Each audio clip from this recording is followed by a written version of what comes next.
Hi all, എല്ലാവർക്കും QSPSC ഹസിൽ PYQയിലേക്ക് സ്വാഗതം.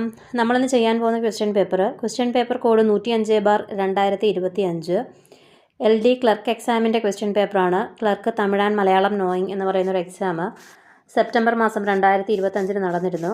അപ്പം അതിൻ്റെ ക്വസ്റ്റ്യൻ പേപ്പറാണ് നമ്മളിന്ന് ഡിസ്കസ് ചെയ്യാൻ പോകുന്നത്. നമുക്ക് ആവശ്യമുള്ള ക്വസ്റ്റ്യൻസ് മാത്രം നോക്കി പോകാം. ആദ്യം കുറച്ച് തമിഴ് ക്വസ്റ്റ്യൻസൊക്കെയാണ്. അപ്പം 41ാമത്തെ ക്വസ്റ്റ്യൻ തൊട്ടാണ് നമുക്ക് ആവശ്യമുള്ളത്. അവിടെ തൊട്ട് അങ്ങോട്ട് നോക്കിപ്പോം. ഓക്കെ. ചോദ്യം: ജീവിതശൈലി രോഗങ്ങൾ നിയന്ത്രിക്കുന്നതിനായി സംസ്ഥാന സർക്കാർ ആരംഭിച്ച ജീവിതശൈലി രോഗനിയന്ത്രണ പദ്ധതി ഏതാണ്? അമൃതം ആരോഗ്യം പദ്ധതിയാണ്. അമൃതം ആരോഗ്യം പദ്ധതി ജീവിതശൈലി രോഗങ്ങൾ നിയന്ത്രിക്കുന്നതിനായി സംസ്ഥാന സർക്കാർ ആരംഭിച്ച ജീവിതശൈലി രോഗനിയന്ത്രണ പദ്ധതിയാണ് അമൃതം ആരോഗ്യം. ഓക്കെ.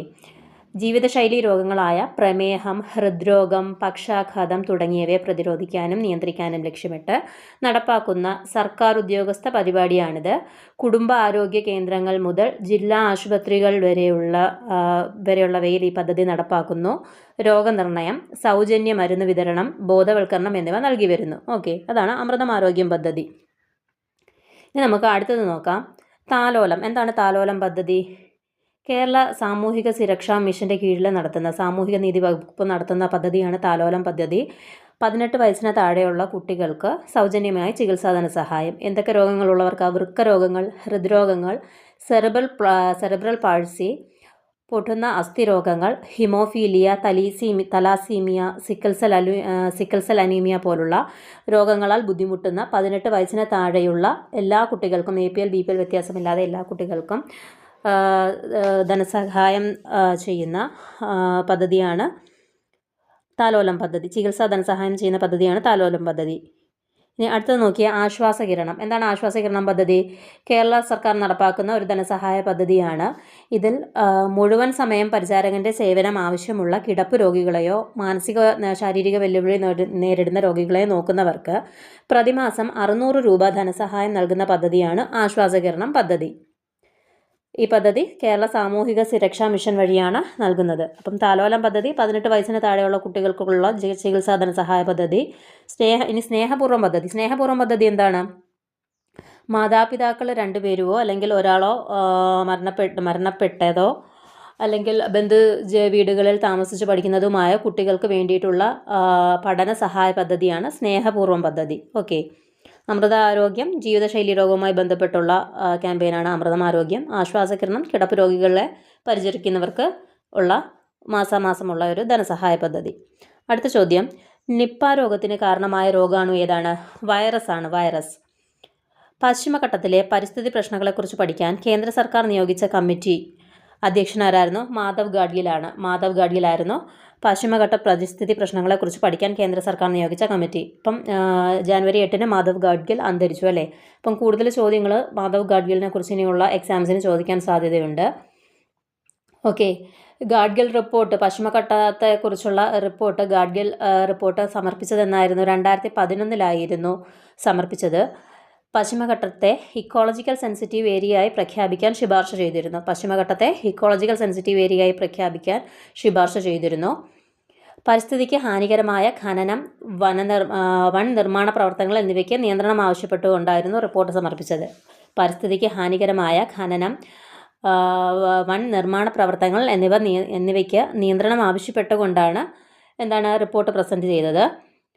പിന്നീട് ഈ മാധവ് ഗാഡ്ഗിൽ ISSC ബാംഗ്ലൂരിലെ മുൻ പ്രൊഫസറായിരുന്നു. ഓക്കെ. അദ്ദേഹത്തിന് 1981 പത്മശ്രീയും 2006 പത്മഭൂഷൺ പുരസ്കാരവും ലഭിച്ചിട്ടുണ്ട്. അദ്ദേഹത്തിൻ്റെ ആത്മകഥയുടെ പേരെന്താണ്? പശ്ചിമഘട്ടം ഒരു പ്രണയകഥ എന്നാണ് ആത്മകഥയുടെ പേര്. അതിൻ്റെ ഇംഗ്ലീഷ് വിവർത്തനം ഏതാണ്? A wake up the hill, living with people and nature. Okay. അടുത്ത ചോദ്യം: മനുഷ്യ ശരീരത്തിലെ ഏറ്റവും വലിയ ഗ്രന്ഥി ഏതാണ്? കരൾ. ഓക്കെ. ഒരു കുട്ടി ചുമരിനെ തള്ളുന്നത് ഏതുതരം പ്രവൃത്തിയാണ്? എന്ത് പ്രവൃത്തിയാണ്? പൂജ്യമാണല്ലേ. അവിടെ പ്രവൃത്തിയൊന്നും നടക്കുന്നില്ല. പൂജ്യം. ഇനി ഓടിക്കൊണ്ടിരിക്കുന്ന ഒരു ബസ് പെട്ടെന്ന് നിർത്തുമ്പോൾ ബസ്സിൽ നിൽക്കുന്നയാൾ മുന്നിലേക്ക് വീഴുന്നതിന് കാരണം എന്താണ്?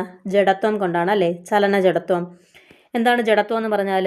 ഒരു വസ്തുവിന് സ്വയം അതിൻ്റെ നിശ്ചലാവസ്ഥയ്ക്കോ ചലനാവസ്ഥയ്ക്കോ മാറ്റം വരുത്താനുള്ള കഴിവില്ലായ്മയാണ് ജഡത്വം എന്ന് പറയുന്നത്. ഓക്കെ.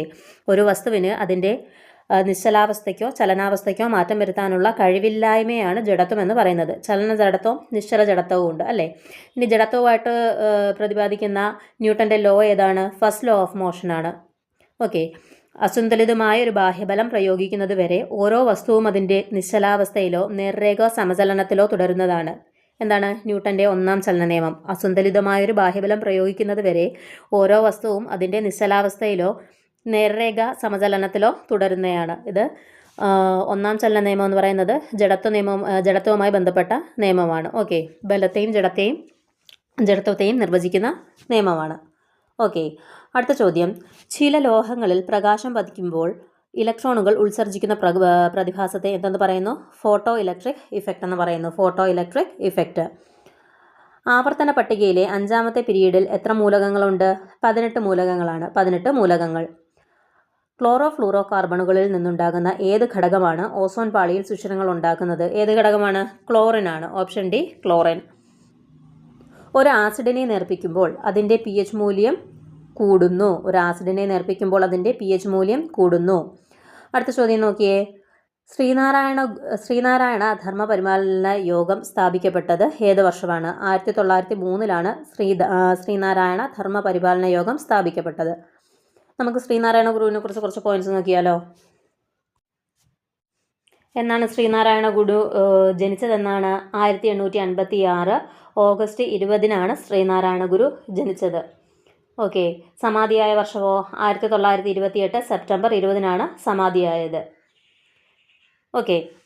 ശ്രീനാരായണ ഗുരു അരുവിപ്പുറം പ്രതിഷ്ഠ നടത്തിയ വർഷം ഏതായിരുന്നു? 1888 അരുവിപ്പുറം പ്രതിഷ്ഠ നടത്തിയത്. അരുവിപ്പുറം ക്ഷേത്ര കവാടത്തിന് മുന്നിൽ ആലേഖനം ചെയ്തിരുന്ന സ്റ്റേറ്റ്മെൻറ്റ് എന്തായിരുന്നു? ജാതിഭേദം മതദ്വേഷം ഏതുമില്ലാതെ സർവരും സോദരദ്വേനെ വാഴുന്ന മാതൃകാ സ്ഥാനമാണിത്. ഈ വരികളായിരുന്നു അരുവിപ്പുറം ക്ഷേത്ര കവാടത്തിന് മുന്നിൽ ആലേഖനം ചെയ്യപ്പെട്ടിരുന്നത്. ഓക്കെ. ഇനി ശ്രീനാരായണ ഗുരു ആലുവ അദ്വൈതാശ്രമത്തിൽ സർവമത സമ്മേളനം വിളിച്ചു ചേർത്തത് ഏത് വർഷമായിരുന്നു? 1924 ഓക്കെ. സർവമത സമ്മേളനം ആലുവ അദ്വൈതാശ്രമത്തിൽ വെച്ച് നടത്തിയത് 1924. ഇനി അദ്വൈതാശ്രമത്തിൽ വെച്ച് ശ്രീനാരായണ ഗുരു എല്ലാവർക്കും നൽകിയ സന്ദേശം എന്തായിരുന്നു? ഒരു ജാതി ഒരു മതം ഒരു ദൈവം മനുഷ്യന്. ഒരു ജാതി ഒരു മതം ഒരു ദൈവം മനുഷ്യന്. ഇനി തൃശ്ശൂർ നിലവിളക്ക് പ്രതിഷ്ഠ നടത്തിയത് എവിടെ വെച്ചായിരുന്നു? കാരമുക്ക് ക്ഷേത്രത്തിലായിരുന്നു അല്ലേ. കാരമുക്ക് ക്ഷേത്രത്തിൽ വെച്ചായിരുന്നു നിലവിളക്ക് പ്രതിഷ്ഠ നടത്തിയത്. ഓക്കെ. അടുത്ത ചോദ്യം, താഴെ പറയുന്ന സംഭവങ്ങളെ കാലഗണനാ ക്രമത്തിലാക്കുക. ഇവിടെ ഓപ്ഷൻ ബി ആണ് കൊടുത്തിരിക്കുന്നത്. 2, 1, 3, 4. 2 വൈക്കം സത്യാഗ്രഹം, 1 തിരുവിതാംകൂറിലെ ക്ഷേത്രപ്രവേശന വിളംബരം, പിന്നീട് പറഞ്ഞിരിക്കുന്നത് പാലിയം സത്യാഗ്രഹമാണ് പറഞ്ഞിരിക്കുന്നത്. അത് കഴിഞ്ഞ് പുന്നപ്ര വയലാർ സമരം എന്നാണ് ഓപ്ഷൻ കൊടുത്തിരിക്കുന്നത്. ശരിക്കും പാലിയം സത്യാഗ്രഹം 1947 പുന്നപ്ര വയലാർ സമരം 1946 നടന്നത്. അപ്പോൾ അത് രണ്ടും അങ്ങോട്ടും ഇങ്ങോട്ടും മാറി വരാനുള്ളതാണ്. പക്ഷേ ഫൈനൽ ആൻസർ കീയിൽ ഇങ്ങനെയാണ് കൊടുത്തിരിക്കുന്നത്. ഓക്കെ. തിരുവിതാംകൂറിലെ ക്ഷേത്രപ്രവേശന വിളംബരം നടന്നതെന്നാണ്? 1936 നവംബർ 12 ഓക്കെ. അടുത്തത് മലബാറിലെ ക്ഷേത്രപ്രവേശന വിളംബരം നടന്നതെന്നായിരുന്നു? 1947 ജൂൺ 12 മലബാറിലെ ക്ഷേത്രപ്രവേശന വിളംബരം. കൊച്ചിയിലേതാണെങ്കിലോ 1947 ഡിസംബർ 20 ഓക്കെ. അടുത്ത ചോദ്യം, താഴെ പറയുന്നവയിൽ അയ്യങ്കാളിയുമായി ബന്ധമില്ലാത്തത് ഏത്? മുക്കുത്തി സമരമാണ് അയ്യങ്കാളിയുമായി ബന്ധമില്ലാത്തത്. മുക്കുത്തി സമരം ആരുമായി ബന്ധപ്പെട്ടതാണ്? ആറാട്ടുപുഴ വേലായുധ പണിക്കരുമായി ബന്ധപ്പെട്ടതാണ്. അയ്യങ്കാളിയുമായിട്ട് ബന്ധപ്പെട്ട് വരുന്നത് ഏതൊക്കെയാണ്? കല്ലുമാല സമരം, ഊരൂട്ടമ്പലം ലഹള, നെടുമങ്ങാട് ചന്തസമരം. ഓക്കെ. ഇത് ഇത്രയും അയ്യങ്കാളിയുമായി ബന്ധപ്പെട്ട് വരുന്നതാണ്. അയ്യങ്കാളിയും ബന്ധപ്പെട്ട് നമുക്ക് കുറച്ച് വസ്തുതകൾ നോക്കാം. എന്നാണ് അയ്യങ്കാളി ജനിച്ചത്? 1863 ഓഗസ്റ്റ് 28 വെങ്ങാനൂരാണ് അയ്യങ്കാളി ജനിച്ചത്. ഓക്കെ. അയ്യങ്കാളി കല്ലുമാല സമരം നടത്തിയതെന്നാണ്? 1915 കല്ലുമാല സമരം നടത്തിയത്. കല്ലുമാല സമരത്തിന് പറയുന്ന മറ്റൊരു പേരെന്താണ്? പെരിനാട് ലഹള എന്നാണ് പറയുന്നത് അല്ലേ. പെരിനാട് ലഹള. ഇനി ഊരൂട്ടമ്പലം ലഹള എന്നായിരുന്നു? ഊരൂട്ടമ്പലം ലഹള 1915 അല്ലേ. 1915 എന്നായിരുന്നു ഊരൂട്ടമ്പല ലഹള, അല്ലെങ്കിൽ 90-ാം ആണ്ട് ലഹള, അല്ലെങ്കിൽ പുലിയ ലഹള എന്ന് പറയപ്പെടും. എന്തായിരുന്നു സംഭവം? അയ്യങ്കാളി ഒരു പുലയ പെൺകുട്ടിയായ പഞ്ചമിയെ സർക്കാർ സ്കൂളിൽ ചേർക്കാൻ കൊണ്ടുപോയതുമായി ബന്ധപ്പെട്ട് നടന്ന പ്രശ്നമായിരുന്നു ഈ ഊരൂട്ടമ്പല ലഹള. കുട്ടിയെ സ്കൂളിൽ ചേർത്തതുമായി ബന്ധപ്പെട്ട് സ്കൂൾ കത്തിക്കുന്ന സംഭവമൊക്കെ ഉണ്ടായി. അതുമായിട്ട് ബന്ധപ്പെട്ട് നടന്നതായിരുന്നു ഊരൂട്ടമ്പല ലഹള. ഓക്കെ. നെടുമങ്ങാട് ചന്ത സമരമോ? 1912 നടന്നതായിരുന്നു നെടുമങ്ങാട് ചന്ത ലഹള. നെടുമങ്ങാട് ചന്തയിൽ അയിത്യജാതിക്കാർക്ക് പ്രവേശനം നിഷേധിച്ചതിനെതിരായി നടന്ന സംഭവമായിരുന്നു നെടുമങ്ങാട് ചന്ത ലഹള. ഓക്കെ. അടുത്ത ചോദ്യം, താഴെ പറയുന്നവയിൽ പണ്ഡിറ്റ് കറുപ്പനുമായി ബന്ധമില്ലാത്തത് ഏതാണ്? Option A ആത്മാനുതാപമാണ് ബന്ധമില്ലാത്തത്. ആത്മാനുതാപം ആരുമായി ബന്ധപ്പെട്ടതാ? ചാവറ അച്ഛനുമായിട്ട് ബന്ധപ്പെട്ടതാണ് അല്ലേ ആത്മാനുതാപം. ബാക്കി ബാലസമുദായ പരിഷ്കരണി സഭ, ബാലകലേശം, കൊച്ചി കായൽ സമ്മേളനം, ഇത് മൂന്നും പണ്ഡിറ്റ് കറുപ്പനുമായി ബന്ധമുള്ളതാണ്. INC ഇന്ത്യൻ നാഷണൽ കോൺഗ്രസിൻ്റെ ആദ്യ പ്രസിഡന്റ് ആരായിരുന്നു? WC ബാനർജി ആയിരുന്നു INCയുടെ ആദ്യ പ്രസിഡന്റ്. ആദ്യ സെക്രട്ടറി ആരായിരുന്നു? AO ഹ്യൂം ആയിരുന്നു. AO ഹ്യൂം തന്നെയായിരുന്നു INCയുടെ പിതാവും. ഓക്കെ. എന്നാണ് INC സ്ഥാപിതമായത്? 1885 ഡിസംബർ 28-നാണ് INC സ്ഥാപിതമായത്. ഇനി INCക്ക് പേര് നിർദ്ദേശിച്ചത് ആരായിരുന്നു? INC എന്ന പേര് നിർദ്ദേശിച്ചത് ദാദാഭായ് നവറോജി ആയിരുന്നു. അതിനു മുമ്പ് എന്തായിരുന്നു അറിയപ്പെട്ടത്? ഇന്ത്യൻ നാഷണൽ യൂണിയൻ എന്നായിരുന്നു അറിയപ്പെട്ടിരുന്നത്. INCയുടെ ആദ്യ സമ്മേളനത്തിന് വേദിയായത് എവിടെയായിരുന്നു? ബോംബെയിലെ ഗോകുൽദാസ് തേജ്പാൽ കോളേജ് ആയിരുന്നു INCയുടെ ആദ്യ സമ്മേളനത്തിൻ്റെ വേദി. ഓക്കെ. INCയുടെ ആദ്യ സമ്മേളനത്തിൽ പങ്കെടുത്ത പ്രതിനിധികളുടെ എണ്ണം എത്ര ആയിരുന്നു? 72 ആയിരുന്നു. 72. കോൺഗ്രസ് സമ്മേളനത്തിൽ പങ്കെടുത്ത ആദ്യ മലയാളി ആരായിരുന്നു? ബാരിസ്റ്റർ GP പിള്ളയായിരുന്നു. Barrister GP Pillai. ഓക്കെ. INCയെ അവധിക്കാല വിനോദ പരിപാടി എന്ന് പറഞ്ഞതാരായിരുന്നു? ബാലഗംഗാധര തിലകായിരുന്നു. ബാലഗംഗാധര തിലക്. ഇംഗ്ലീഷ് സംസാരിക്കുന്ന സമ്പന്ന വിഭാഗങ്ങളുടെ സംഘടന എന്ന് പറഞ്ഞത് ജവഹർലാൽ നെഹ്റു ആയിരുന്നു. ഓക്കെ. കോൺഗ്രസിൻ്റെ സമാധാനപരമായ അന്ത്യമാണ് എൻ്റെ ലക്ഷ്യം, ഇങ്ങനെ പറഞ്ഞതാരായിരുന്നു? കഴ്സൺ പ്രഭു ആയിരുന്നു. കഴ്സൺ പ്രഭു. അടുത്ത ചോദ്യം, താഴെ പറയുന്ന പ്രസ്ഥാനങ്ങളുടെ സ്ഥാപകരിൽ തെറ്റായത് കണ്ടെത്തുക. ഓപ്ഷൻ എ സമത്വ സമാജം, ബ്രഹ്മാനന്ദ ശിവയോഗി എന്നുള്ളതാണ് തെറ്റ്. സമത്വ സമാജം ആരുടെ സംഘടനയാണ്? വൈകുണ്ഠസ്വാമികളുടെ. ഓക്കെ. ആത്മവിദ്യാ സംഘം വാഗ്ഭടാനന്ദൻ, സാധുജന പരിപാലന സംഘം അയ്യങ്കാളി, അരയ സമാജം പണ്ഡിറ്റ് KP കറുപ്പൻ. അടുത്ത ചോദ്യം, ഗാന്ധിജി നിസ്സഹകരണ പ്രസ്ഥാനം നിർത്തിവെക്കാൻ കാരണമായ സംഭവം ഏതായിരുന്നു? ചൗരി ചൗരാ സംഭവമായിരുന്നു. 1922 ചൗരി ചൗരാ സംഭവമായിരുന്നു ഗാന്ധിജി നിസ്സഹകരണ പ്രസ്ഥാനം നിർത്തിവെക്കാൻ കാരണമായ സംഭവം. എന്നായിരുന്നു ചൗരി ചൗരാ സംഭവം നടന്നത്? 1922 ഫെബ്രുവരി 5-നായിരുന്നു നടന്നത്. ചൗരി ചൗരയിൽ പ്രകടനം നടത്തുകയായിരുന്നു ജനക്കൂട്ടത്തിന് നേരെ പോലീസ് വെടിവെച്ചതിൽ പ്രതിഷേധിച്ച് ജനങ്ങൾ പോലീസ് സ്റ്റേഷനിൽ തീ കൊളുത്തുകയും 22 പോലീസുകാർ മരിക്കുകയും ചെയ്ത സംഭവമാണ് ചൗരി ചൗര സംഭവം. ഇനി ചൗരി ചൗര എന്ന ഗ്രാമം സ്ഥിതി ചെയ്യുന്നത് എവിടെയാണ്? ഉത്തർപ്രദേശിലെ ഖോരഗ്പൂർ ജില്ലയിലാണ് സ്ഥിതി ചെയ്യുന്നത്. ചൗരി ചൗര സംഭവത്തെ തുടർന്ന് ഗാന്ധിജി നിസ്സഹകരണ പ്രസ്ഥാനം പിൻവലിച്ചതെന്നാണ്? 1922 ഫെബ്രുവരി 11-നാണ് നിർത്തലാക്കുന്നത്. ഓക്കെ. നിസ്സഹകരണ പ്രസ്ഥാനത്തെ തുടർന്ന് ഗാന്ധിജിയെ അറസ്റ്റ് ചെയ്തത് 1922 മാർച്ച് 10-ന്. ചൗരി ചൗര സംഭവം നടക്കുന്നത് 1922 ഫെബ്രുവരി 5-ന്. ഇനി നിസ്സഹകരണ പ്രസ്ഥാനം പിൻവലിച്ചത് ഫെബ്രുവരി 11-ന്. ഗാന്ധിജിയെ അറസ്റ്റ് ചെയ്തത് മാർച്ച് 10-ന്. ഇനി നിസ്സഹകരണ സമരം പിൻവലിച്ചതുമായി ബന്ധപ്പെട്ട് സുഭാഷ് ചന്ദ്രബോസ് എന്താണ് പറഞ്ഞത്? അതിനെ പിൻവലിച്ചതിന് എന്താണ് പറഞ്ഞത്? ഒരു ദേശീയ ദുരന്തം എന്നാണ് സുഭാഷ് ചന്ദ്രബോസ് പറഞ്ഞത്. എന്നാൽ ഗാന്ധിജി എന്താണ് വിശേഷിപ്പിച്ചത്? ഹിമാലയൻ ബ്ലണ്ടർ എന്ന് വിശേഷിപ്പിച്ചത് ഗാന്ധിജി ആയിരുന്നു. ഓക്കെ. ഇനി ജാലിയൻ വാലാബാഗ് എന്തായിരുന്നു? 1919 ഏപ്രിൽ 13-ന് പഞ്ചാബിലെ അമൃത്സറിൽ നടന്ന ദുരന്തമായിരുന്നു ജാലിയൻ വാലാബാഗ് അല്ലേ? എന്തിനെതിരെയായിരുന്നു? റൗലത്ത് നിയമത്തിനെതിരെയുള്ള ഹർത്താലിനോടനുബന്ധിച്ച് നടന്ന പ്രതിഷേധമായിരുന്നു. ഓക്കെ. ജാലിയൻ വാലാബാഗ് ദുരന്തം. ആരൊക്കെയായിരുന്നു നേതാക്കൾ? ഡോക്ടർ സത്യപാലം സൈഫുദ്ദീൻ കിച്ലു ആയിരുന്നു. 1919 ഏപ്രിൽ 19-ന് ഇവരുടെ അറസ്റ്റിനെ തുടർന്ന് അക്രമാസക്തമായ ജനക്കൂട്ടം അമൃത്സറിലെ ബ്രിട്ടീഷ് സ്ഥാപനങ്ങൾ നശിപ്പിക്കുകയും ജാലിയൻ വാലാബാഗ് മൈതാനത്തിൽ ഒത്തുകൂടുകയും ചെയ്തു. ഇവർക്ക് നേരെ ജനറൽ ഡയർ വെടിവെപ്പിന് ഉത്തരവിടുകയും 379ഓളം പേർ കൊല്ലപ്പെടുകയും ചെയ്തിരുന്നു അല്ലേ? ജാലിയൻ വാലാബാഗ് കൂട്ടക്കൊലയെക്കുറിച്ച് അന്വേഷിക്കാൻ ബ്രിട്ടീഷ് സർക്കാർ നിയോഗിച്ച കമ്മിറ്റി ഏതായിരുന്നു? ഹണ്ടർ കമ്മീഷൻ ആയിരുന്നു. Hunter commission. അടുത്ത ചോദ്യം, സ്വാതന്ത്ര്യം എൻ്റെ ജന്മാവകാശമാണ്, ഞാനത് നേടുക തന്നെ ചെയ്യും എന്നത് ആരുടെ പ്രസ്താവനയാണ്? ബാലഗംഗാധര തിലകിൻ്റെ പ്രസ്താവനയാണ്. സ്വാതന്ത്ര്യം എൻ്റെ ജന്മാവകാശമാണ്, ഞാനത് നേടുക തന്നെ ചെയ്യും. ചോദ്യം 59. ഇന്ത്യൻ നാഷണൽ കോൺഗ്രസിൻ്റെ അന്തിമ ലക്ഷ്യം പൂർണ്ണ സ്വരാജാണെന്ന് പ്രഖ്യാപിച്ചുകൊണ്ടുള്ള പ്രമേയം പാസാക്കിയത് ഏത് സമ്മേളനത്തിൽ വെച്ചാണ്?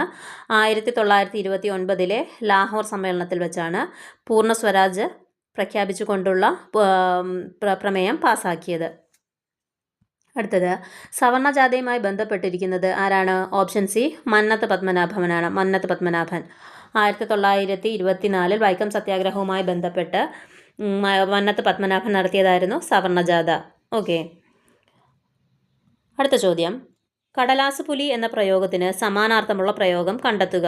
എന്താണ്? ഓപ്ഷൻ സി ഓലപ്പാമ്പ്. കടലാസ് പുലി എന്ന് പറഞ്ഞാൽ എന്താണ്? ഓലപ്പാമ്പ്. സിംഹം എന്ന ശബ്ദത്തിൻ്റെ പര്യായ പദങ്ങൾ കണ്ടെത്തുക. ഓപ്ഷൻ ഡി 3, 4 സിംഹത്തിൻ്റെ പര്യായപദം കേസരി, സടിക. കേസരി, സടിക. വ്യാഘ്രം ആരാണ്? കടുവയ്ക്ക് പറയുന്നതാണ് വ്യാഘ്രം. ഗജം, ആന. കേസരി, സടിക, സിംഹം. അശീതി എന്നതിൻ്റെ അർത്ഥം എന്താണ്? അശീതി എന്നാൽ 80. അശീതി 80. ചുവടെ കൊടുത്തിരിക്കുന്നവയിൽ ശരിയായ പദം ഏതാണ്? മുന്നാക്കമാണ് ശരിയായ പദം. മുന്നാക്കം. തൃതീയ എഴുതുന്ന എങ്ങനെയല്ല. തൃതീയ ചിഹ്നം, ആ ചിഹ്നം തെറ്റാണ് ഇട്ടിരിക്കുന്നത്. പിന്നെ സാമ്രാട്ടല്ല, സമ്രാട്ടാണ്. സമ്രാട്ട്. ഓക്കെ.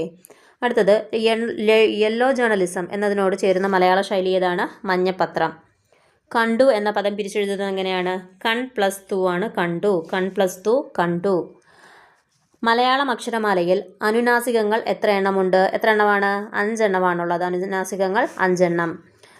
ചോദ്യം 68. സന്തതിയില്ലാത്തവൻ എന്നർത്ഥം നൽകുന്ന പദം ഏതാണ്? അനപത്യൻ. സന്തതിയില്ലാത്തവൻ എന്നർത്ഥം നൽകുന്ന പദം ഏതാണ്? അനപത്യൻ. വാക്യങ്ങൾ പരിശോധിച്ച ശേഷം ഉത്തരസൂചികകൾ ഏറ്റവും ശരിയായത് കണ്ടെത്തുക. 2 വാക്യവും തെറ്റാണ്. അപ്പോൾ ഇവിടെ എന്താണ് പറഞ്ഞേക്കുന്നത്? അതിഥി എന്ന പദം എന്താണ്? അതിഥി എന്നാൽ തിഥി നോക്കാതെ വരുന്നവൻ, അവനാണ് അതിഥി. കടന്നു വരുന്നവനല്ല, തിഥി നോക്കാതെ വരുന്നവനാണ് അതിഥി. മടിശീല. മടിശീല എന്നത് ഏത് സന്ധിക്ക് ഉദാഹരണമാണ്? ദ്വിത്വസന്ധിയാണല്ലേ മടിശീല. അടുത്ത ചോദ്യം, സർവജ്ഞൻ എന്ന പദത്തിൻ്റെ വിപരീതം കണ്ടെത്തുക. എന്താണ് സർവജ്ഞൻ്റെ ഓപ്പോസിറ്റ്? കിഞ്ചിജ്ഞൻ. സർവജ്ഞൻ, കിഞ്ചിജ്ഞൻ. ഇപ്പോൾ 1-2 ക്വസ്റ്റ്യൻ പേപ്പറിൽ ഈ വിപരീതം ചോദിച്ചിട്ടുണ്ട്. സർവജ്ഞൻ, കിഞ്ചിജ്ഞൻ. അടുത്ത ചോദ്യം, അധ്വാനശീലത്തെ പുകഴ്ത്തുന്ന പഴഞ്ചൊല്ല് ഏതാണ്? അണ്ണാറക്കണ്ണനും തന്നാലായത്. അണ്ണാറക്കണ്ണനും തന്നാലായത്. അടുത്ത ചോദ്യം, അങ്ങേ വീട്ടിലെ മുത്തശ്ശി അമ്മയ്ക്ക് ഇങ്ങേ വീട്ടിലെ മുറ്റമടി. ഈ കടങ്കഥ സൂചിപ്പിക്കുന്നത് എന്തിനെയാണ്? മുളയെയാണ് സൂചിപ്പിക്കുന്നത്. അങ്ങേ വീട്ടിലെ മുത്തശ്ശി അമ്മയ്ക്ക് ഇങ്ങേ വീട്ടിൽ മുറ്റമടി. എന്താണ്? മുള. അപ്പം കടങ്കഥകളും ഇപ്പം ചോദിച്ച് കാണുന്നുണ്ട്. അടുത്തത്, ദ്രോണൻ്റെ പുത്രൻ എന്നർത്ഥം വരുന്ന ഒറ്റ വാക്ക് എഴുതുക. ഏതാണ്? ദ്രൗണി. ദ്രോണൻ്റെ പുത്രൻ ആരാണ്? ദ്രൗണി. കിശോരൻ എന്ന പദത്തിൻ്റെ സ്ത്രീലിംഗം എന്താണ്? കിശോരി. കിശോരൻ എന്ന് പറഞ്ഞാൽ എന്താണ്? കുട്ടി എന്നാണ് അല്ലേ? ആൺകുട്ടി. അപ്പം പെൺകുട്ടിയാണ് കിശോരി. കിശോരൻ, കിശോരി. കൾ, മാർ എന്നിവ ചുവടെ നൽകിയിരിക്കുന്നവയിൽ ഏത് വിഭാഗത്തിൽപ്പെടുന്നു? സലിംഗ ബഹുവചന പ്രത്യയങ്ങളാണ്. സലിംഗ ബഹുവചന പ്രത്യയങ്ങളാണ് കൾ, മാർ. സ്ത്രീലിംഗത്തോട് ചേർത്ത് നമ്മൾ പറയുന്ന വാക്കുകളല്ലേ? സ്ത്രീകൾ, അമ്മമാർ എന്നൊക്കെ പറയുന്നത് സലിംഗ ബഹുവചന പ്രത്യയങ്ങളാണ്. അടുത്ത ചോദ്യം, വിട്ടുപോയ അക്ഷരത്തെയോ വാക്കിനെയോ ഉൾപ്പെടുത്താൻ ഏത് ചിഹ്നമാണ് ഉപയോഗിക്കുന്നത്? പാടിനി. വിട്ടുപോയ അക്ഷരത്തെയോ വാക്കിനെയോ ഉൾപ്പെടുത്താൻ ഏത് ചിഹ്നമാണ് ഉപയോഗിക്കുന്നത്? പാടിനി. ഓക്കെ. ബാക്കി ഫിത്തിക, രോദിനി, അങ്കുശം അതൊക്കെ ഈ ഫുൾ സ്റ്റോപ്പ്, കോമ അങ്ങനെയൊക്കെ വരുന്ന സംഭവങ്ങളുടെ മലയാളം ആണ് ബാക്കി കൊടുത്തിരിക്കുന്നതെല്ലാം. അപ്പം വിട്ടുപോയ അക്ഷരത്തെയോ വാക്കിനെയോ ഉൾപ്പെടുത്താൻ ഏത് ചിഹ്നം ഉപയോഗിക്കുന്നു? പാടിനി. അടുത്തത്, പ്രതി എന്ന ശബ്ദത്തിൻ്റെ വിപരീതം തിരഞ്ഞെടുക്കുക. പ്രതിവാദി. പ്രതിവാദി. കേൾക്കുക എന്ന ക്രിയയുടെ ഭൂതകാല രൂപം ഏതാണ്? കേട്ടു. അര പ്ലസ് കല്ല് ചേർത്ത് എഴുതുമ്പോൾ എന്ത് വരും? അരകല്ല്. കായ ഇരട്ടിപ്പിക്കേണ്ട, അരകല്ല്. അര പ്ലസ് കല്ല്, അരകല്ല്. Option A. അടുത്ത ചോദ്യം, ചുവടെ നൽകിയിരിക്കുന്നവയിൽ നിന്നും പൂർണ്ണക്രിയ കണ്ടെത്തുക. ഓപ്ഷൻ ഡി നിറഞ്ഞു. നിറഞ്ഞുവാണ് പൂർണ്ണക്രിയ. ഇനി ഇംഗ്ലീഷ് ചോദ്യങ്ങളാണ്. Use the correct question tag. We can never forget this wonderful experience. Can we ആണ്. ക്യാൻ വി നെവർ വന്നതുകൊണ്ട് തന്നെ ടാഗ് പോസിറ്റീവാണ്. Can we. Choose the correct verb from the following options. Dash eat dash nutritious food is important for our health. ഏതാണ്? Eating nutritious food is health for our good for our health. Important for our health. Okay. ജെറണ്ടാണ്. Gerund. അടുത്ത ചോദ്യം, choose the correct reported form. Where can I park the car? The customer asked the watchman. അപ്പം report ചെയ്യുന്നത് എങ്ങനെയാ? The customer ആസ് the watchman where he could park his car. Okay, അടുത്ത ചോദ്യം, which of the sentence is grammatically correct? ഏതാണ് correct ആയിട്ടുള്ളത്? Renu is the most intelligent student in the class. Option B ആണ് correct. അടുത്തത്, choose the correct form of the verb from the given options. We dash the hall before the concert started. വി D ആണ് option. We had reached the hall before the concert started. Concert സ്റ്റാർട്ടാകുന്നതിന് മുന്നേ ഞങ്ങൾ ഹോളിലെത്തിയിരുന്നു. We had reached the hall before the concert started. അടുത്ത ചോദ്യം, use the correct word to fill in the blanks. He is a European. എന്താണ്? ആർട്ടിക്കിളാണ് അല്ലേ? He is a European. അടുത്ത ചോദ്യം, which is the correct options? Option C and D ആണ് correct option. I am satisfied with your work. She is afraid of snakes. അത് രണ്ടുമാണ് correct. മറ്റേത് രണ്ടും എന്തുകൊണ്ടാണ് തെറ്റിയത്? He threw a stone to the dog എന്നല്ല വരുന്നത്. He threw a stone at the dog ആണ് വരുന്നത്. At the dog. He is admitted in the medical college അല്ല. He is admitted to the medical college hospital. He threw a stone at the dog. He is admitted to the medical college hospital. I am satisfied with your work. She is afraid of snakes. Preposition ആണ്. അടുത്ത ചോദ്യം, which is the correct passive form of the sentence? Passive form ഏതാണെന്നാണ്? We have the completed the work. അപ്പോൾ passive എങ്ങനെ വരും? The work has been completed by us. The work has been completed by us. അടുത്ത ചോദ്യം, use the correct option to fill in the blanks. Correct option ഏതാണ്? One of the players was suspended ആണ്. Was suspended. One of വന്നതുകൊണ്ട് തന്നെ വാസേ വരുള്ളൂ. Subject verb agreement ആണ് അല്ലേ? One ഓഫിൻ്റെ കൂടെ സിംഗുലർ ഫോമേ വരത്തുള്ളൂ. One of the players was suspended. അടുത്ത ചോദ്യം, use the correct option to fill in the blanks. If clause ആണ്. If they arrive early we will go for a movie. If ക്ലോസിൻ്റെ first കണ്ടീഷനാണ്. If they arrive early we will go for a movie.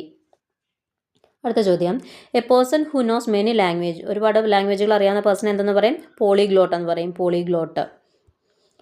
Find the meaning of the idiom Pandora's box. Pandora's ബോക്സിൻ്റെ idiom ഏതാണ്? A collection of evils. Collection of ഈവിൽസിനെയാണ് Pandora's box എന്ന് പറയുന്നത്. Select the incorrectly spelled word. Vividly ആണ് incorrect. VIDLY vividly. Okay, ബാക്കി depressed, pity, sovereignty എല്ലാം കറക്റ്റാണ്. അടുത്തത്, ദ ആൻറ്റണിം ഓഫ് അക്വിറ്റ്. അക്വിറ്റിൻ്റെ ആൻറ്റണിം ഓപ്പോസിറ്റ് എന്താണ്? കൺവിക്റ്റ് ആണ്. Acquit, convict. Find the other gender of horse. ഹോഴ്സിൻ്റെ ജെൻഡർ ഏതാണ്? മെയർ ആണ്. Horse, mare. ഡോ ഏതിൻ്റെയാണ്? Duck, doe. പിന്നെ hen, rooster. Okay, find out the synonym of benevolent. ബെനവലൻ്റെ synonym എന്താണ്? ജനറസ് ആണ്. കരുണയുള്ളതല്ലേ? Benevolent, generous. Ex gratia means, ex gratia കൊണ്ട് അർത്ഥമാക്കുന്നത് എന്താണ്? Payment made out of generosity. Payment made out of ജനറോസിറ്റിയാണ് ex gratia. Phrasal verb with meaning demand. Demand എന്ന് പറയുന്നത് ഏതാണ്? കോൾ ഫോർ ആണ്. Call for. Demand, call for. Okay, അടുത്തത്, a dash of monkeys entered from forest and destroyed the crops. A dash of monkeys, മങ്കിയുടെ ഗ്രൂപ്പിന് എന്തെന്ന് പറയും? A tribe of monkeys. Okay, a tribe of monkeys. അടുത്തത്, which prefix can be added to the word look to make another word with different meaning. ഏത് word add ചെയ്യാം? Over add ചെയ്യാം അല്ലേ? Overlook എന്ന് പറയാം. ഓവർലുക്ക്. അപ്പം ഇത്രയുമായിരുന്നു നമുക്ക് ആവശ്യമുള്ള ക്വസ്റ്റ്യൻസ്. നിങ്ങൾക്ക് ക്വസ്റ്റ്യൻ പേപ്പർ ഡിസ്കഷൻ ഇഷ്ടമാവുന്നുണ്ട് എങ്കിൽ ഒന്ന് ലൈക്ക് ചെയ്തേക്കുക. ചാനലൊന്ന് സബ്സ്ക്രൈബ് ചെയ്ത് വെക്കുക. ഓക്കെ, നമ്മൾ PSC നടത്തുന്ന റീസെൻ്റായിട്ട് നടത്തുന്ന എല്ലാ എക്സാമിൻ്റെയും ക്വസ്റ്റ്യൻ പേപ്പേഴ്സ് വർക്കൗട്ട് ചെയ്യുന്നുണ്ട്. Special exams, technical exams and general PSC exams എല്ലാത്തിൻ്റെയും ക്വസ്റ്റ്യൻ പേപ്പർ വർക്കൗട്ട് ചെയ്യുന്നുണ്ട്. അപ്പം എല്ലാവരും ക്ലാസ് കണ്ടു നോക്കുക. പിന്നെ PSC ക്വസ്റ്റ്യൻ പേപ്പേഴ്സ് കൂടാതെ SCRT ക്ലാസ്സസും നമ്മുടെ ചാനലിലൂടെ പ്രൊവൈഡ് ചെയ്യുന്നുണ്ട്. 5th സ്റ്റാൻഡേർഡിലെ 4 ചാപ്റ്റേഴ്സ് ഇപ്പം കഴിഞ്ഞിട്ടുണ്ട്. ഓക്കെ, കണ്ടിട്ടില്ലാത്തവർ അതും കൂടെ കയറി ഒന്ന് കണ്ടു നോക്കുക. ചാനലൊന്ന് സബ്സ്ക്രൈബ് ചെയ്ത് വയ്ക്കുക. ഓക്കെ, അപ്പം ഞാൻ പ്ലേലിസ്റ്റ് എല്ലാം ഇവിടെ കൊടുത്തിരിക്കാം.